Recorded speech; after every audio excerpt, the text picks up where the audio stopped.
Morning po mga idol, ayan nagkakainan na po sila. Almusal. Ayan, nag-almusal na po sila mga idol.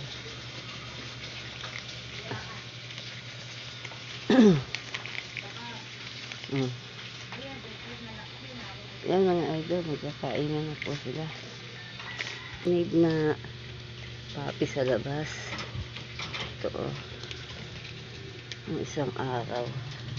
Ang lungkot niya mga idol. Siguro kung anong naranasan niya sa labas, kaya ganyan po. Kalungkot siya. Ilang araw na rin siya dito sa amin mga idol. Ang lungkot-lungkot ng mukha niya. Oh.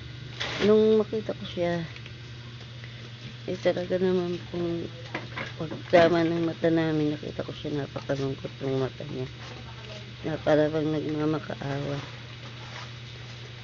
Sabi nung alas, sama daw maningin. Pero sa tingin ko naman po, hindi masamang maningin. Ang mata niya paawa po. Nakikiusap. Yung mga idol, oh. Tingnan niyo naman po, mga idol, oh. Kukunti lang po siya kung kumain, mga idol. Ewan ko lang nga kung sana makasurvive po siya, mga idol. Sa nararamdaman niya mga idol. Yan po mga idol. Yan niyo, sana makasurvive. Kawawa naman po siya eh. Pinangalanan namin siya Rainy. Ang palaya niya ay Renren. Yan, Renren. Bait po siya idol. Lagi siya nung una, lagi siyang galit. Buti nga po ngayon, nagbago na po siya eh. Ayan. Napainom ko na po siya ng antibiotic.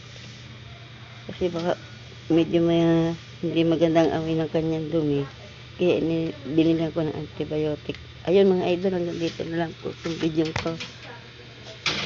Maraming salamat po sa inyo. God bless po sa inyo mga idol. Ingat po kayo lagi mga idol. Lalo na yung mga OFW natin, saan man sulok ng bansa, ingat po kayo lagi. Maraming salamat po mga idol. Bye-bye!